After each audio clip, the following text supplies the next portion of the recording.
whether it be making like Detective Pikachu come to life or just animated characters in general, I feel like there's a certain charm that you can't really get in real life by having animated characters. Is that something that you guys find, and is that something that you maybe explore in Koala Man? Absolutely. I mean, we're obviously all fans of animation, and it's just it's a really special thing to be able to create anything and make anything come to life.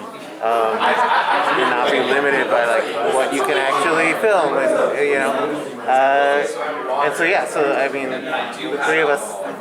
It's really, love working in this medium, and yeah. Well, what I always say is that I think that the content should dictate the form in what you're doing. Like Benji and I have been really fortunate in our careers to work on multi-camera comedies and single-camera comedies and animated comedies and Detective Pikachu and Addams Family and all kinds of different things. And occasionally you come across someone who is so unique in their point of view and so unique in their sensibility and their aesthetic that it just screams to you that it has to be this way, and you have to make sure you don't blow it by trying to like smooth the edges off it. And that's how we felt about Michael's work when we were first introduced to it. We just thought it was like we were thunderstruck by how funny it was and how original it was and how unique it was. And I think Justin Roiland felt the same way, which is why he brought Michael in to do the Rick and Morty Bushworld special.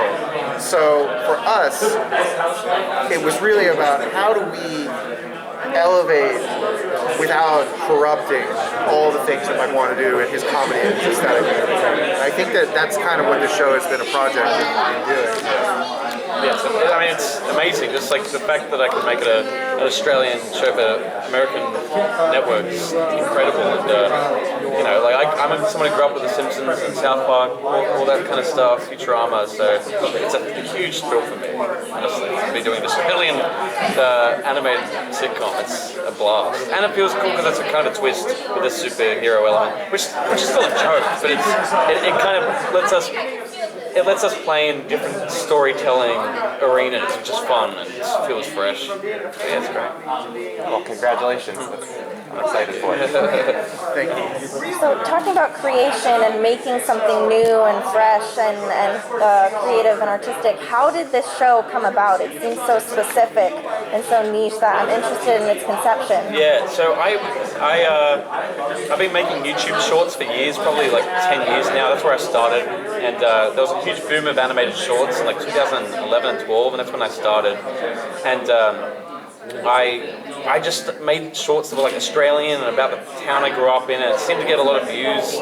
And then I had these characters called Damo and Darren that get a lot of views, and that was set in this place called Dapto, which is where I grew up, the town near where I grew up. And then I did a small short called Koala Man years ago, and it was the Koala Man that we're doing now, but much like smaller. It was more of a proof of concept.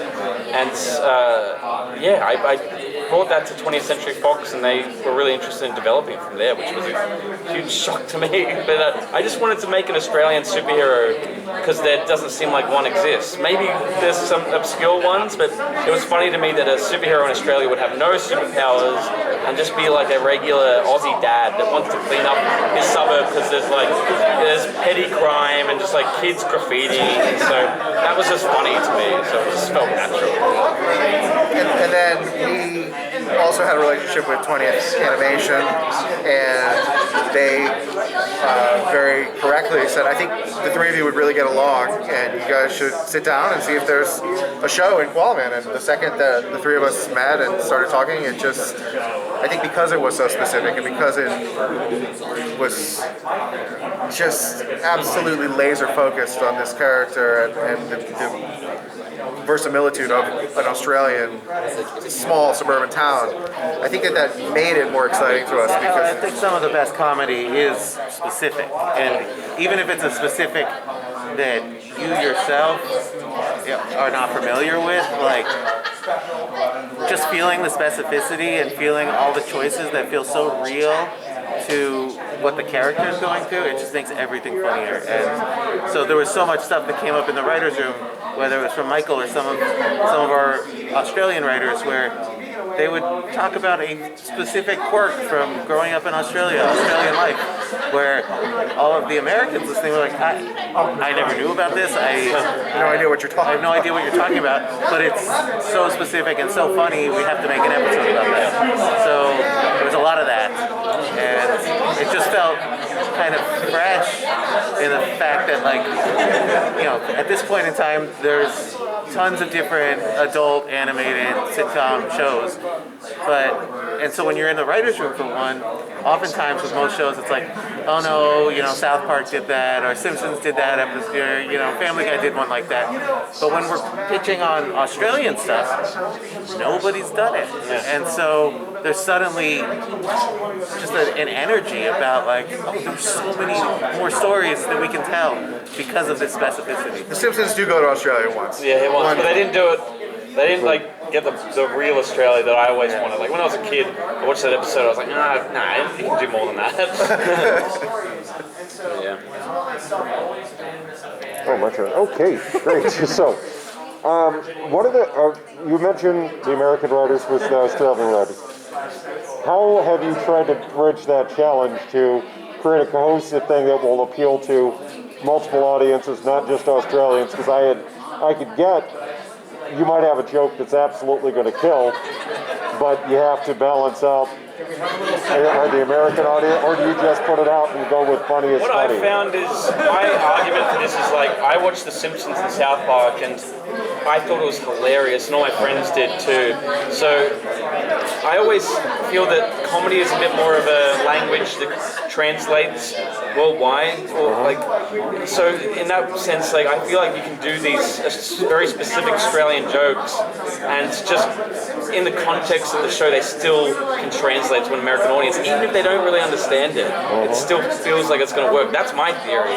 But I think that's been proved right, because a lot of my Australian YouTube videos, like, a lot of Americans love them, and they seem to think they're funny. So, but we do a balancing thing. Like, we can't go fully Australian something. I would say our writers, it's about 50-50. Yeah. Australians and Americans, and because of that, anything that makes it through the process of the writers' room, sort of everyone is in agreement that it works and that it's good. And so sometimes you might not be familiar, or at least for me, with a certain Australian concept, but it's not hard from context to pick up, oh, this is extremely important to this character, or this is a thing that they do in Australia that it's kind of like this other thing that we do in America, and like, so there is some, And we explain some stuff. and some things that are truly alien to Americans and others not from Australia. We do spend a little bit more time explicating that, but I kind of think you can just kind of watch it and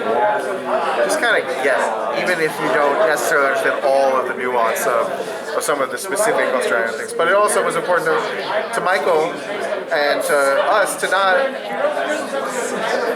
There was no point in trying to, like, eliminate those things from the show, because then it was like, why are we doing that? It was how to maintain those authentic Australianisms, but filter it through this process that would hopefully be accessible for everyone.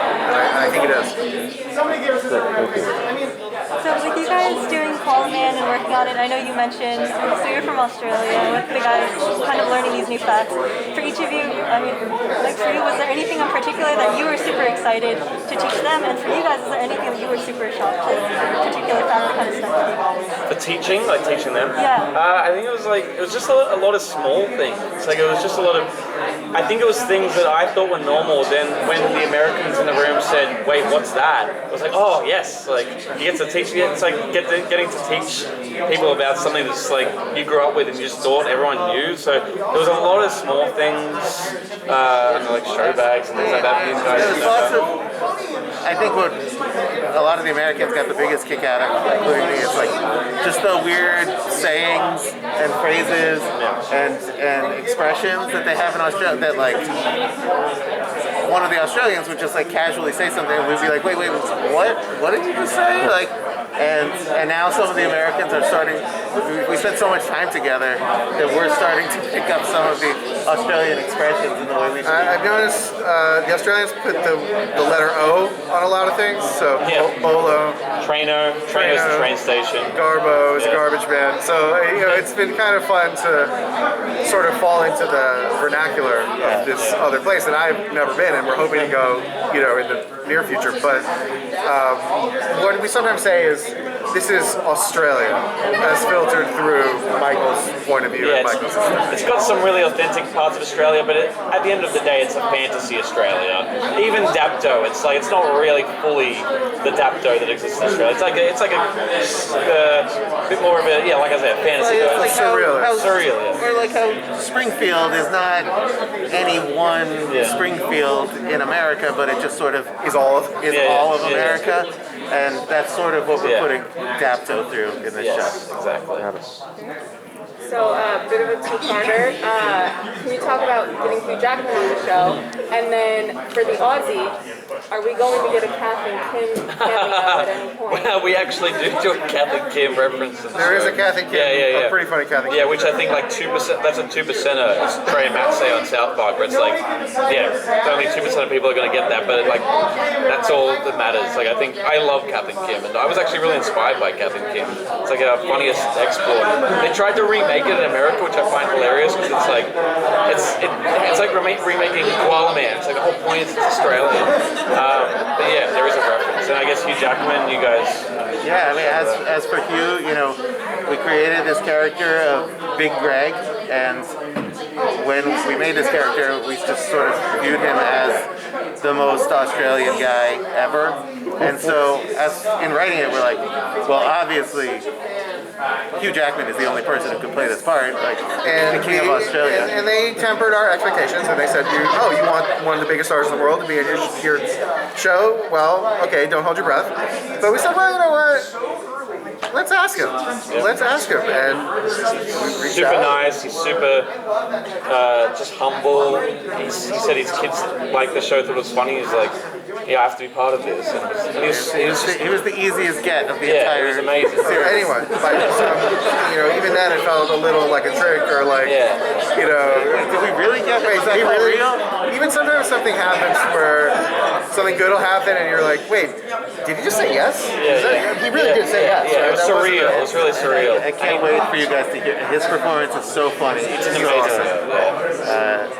Just fully committed to it. And there's like raunchy lines too that he says. He just didn't care. He just went for it. It's great. But I think he enjoyed the fact that it was an Australian show made from an Australian point of view about an Australian place, and I think that carried a lot of weight with him. And once he and Michael connected just on a personal friend level, it just, he's been amazing. Absolutely.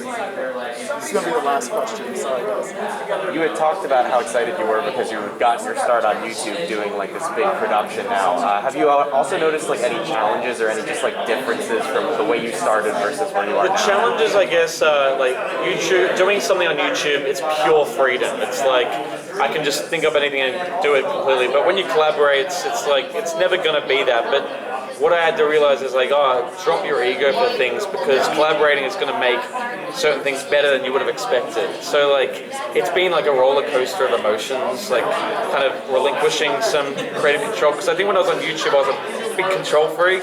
So this has been a big lesson in how to not be that, and just like gauge. And when you like choose your battles, really, like what's something that you really care about, and what's something where it's like, you know what, like I'm going to put the trust in someone else here, and it usually turns out better anyway. So yeah, it's been a learning curve in collaboration, which has been really fun.